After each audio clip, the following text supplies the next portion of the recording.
साहिल, तुमने क्या सोचा है? मुझे तो बहुत एतमाद है तुम पर कि तुम ये जॉब बहुत अच्छे से कर सकते हो। आई एम सॉरी आशिर साहब, मैंने इस बारे में बहुत सोचा, लेकिन मैं ये आपके ऑफर कबूल नहीं कर सकता।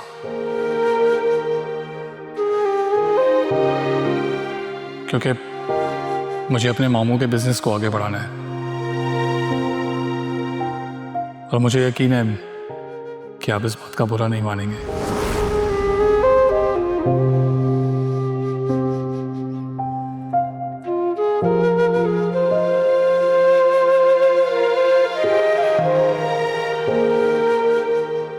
आंटी, आप प्लीज़ इतना मत सोचें।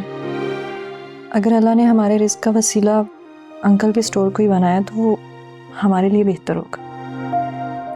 बेटा, हर माँ ना अपने बेटे की तरक्की ही चाहती है। मैं भी यही चाहती हूँ कि साहिल दफ्तर में अच्छी पोजीशन पे सुकून वाली नौकरी करे, इस स्टोर के चक्कर में ना पड़े। लेकिन भला मैं क्या कह सकती हूँ उसे? लेकिन आंटी, अब ये मत भूलें कि रिस्क हमारे नसीब में लिखा होता है,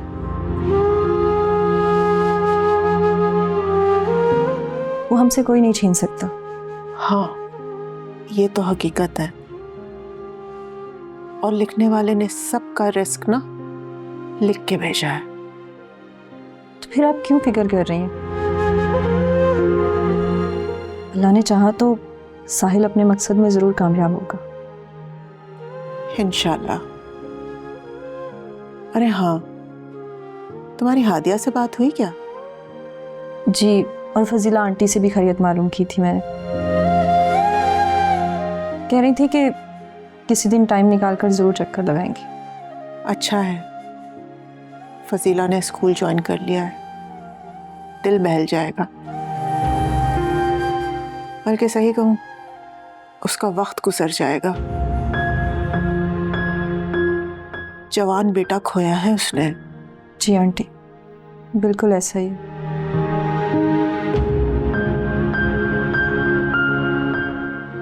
अच्छा नौशीन, काफी दिन हो गए, तुम्हारी अम्मी नहीं आई मिलने के लिए और तुम भी नहीं गई। मैं जाऊंगी मिलने उनसे। हाँ, अल्लाह करे सब खैरियत हो वहां पे। जी। कैसे बताऊं कि मुझे अम्मी की फिक्र हर वक्त रहती है, लेकिन अपना घर आबाद करने में और ससुराल में अपनी जगह बनाने के लिए मुझे ये कुर्बानी देनी होगी। अम्मी कहती हैं कि वरना लोग मुझे ताने देंगे।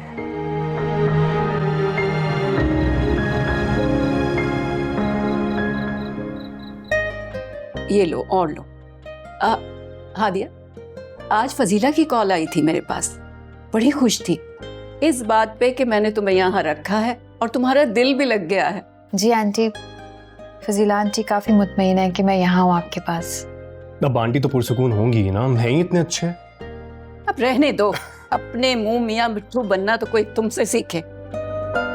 मुझसे भूल गए हो तो याद नहीं है कितनी मुश्किल से भेजती थी स्कूल।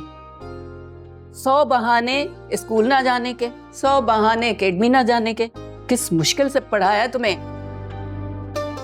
तुम्हें पता है हादिया, हर रोज स्कूल लेट पहुंचने पर सजा में खड़े होते थे मासूम।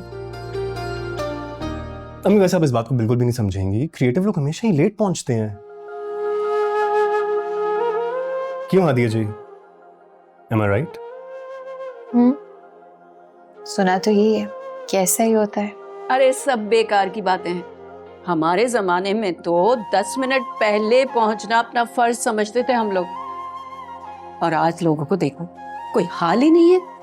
अरे जिसको देखो लेट लेट, और ये इनका तो जवाब ही नहीं है, रिकॉर्ड तोड़ दिया है लेट होने में। वैसे एक बात है हादिया, तुम वक्त की पाबंदी का बहुत ख्याल रखती हो। Thank you aunty. कुछ इसी से सीख लो। अम्मी वो एक ऑफिसर है, ऑफ कोर्स वो हमेशा टाइम पर ही पहुंचेगी हर जगह पे।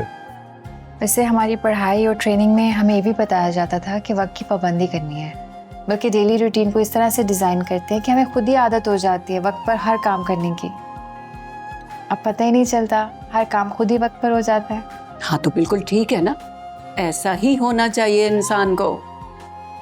इंसान की मेंटल हेल्थ के लिए बहुत जरूरी है ये चीज, वक्त की पाबंदी। अम्मी आप भी ना हर जगह पे शुरू हो जाती हैं। मगर तुम बाज मत आना।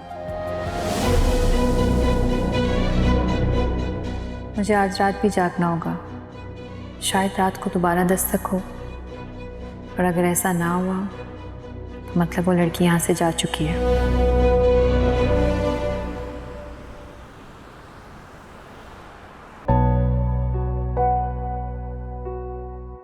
बाबा, मेरी डॉक्टर साहब से बात हुई, आपकी टेस्ट की रिपोर्ट आ गई है, आपकी शुगर बहुत हाई है।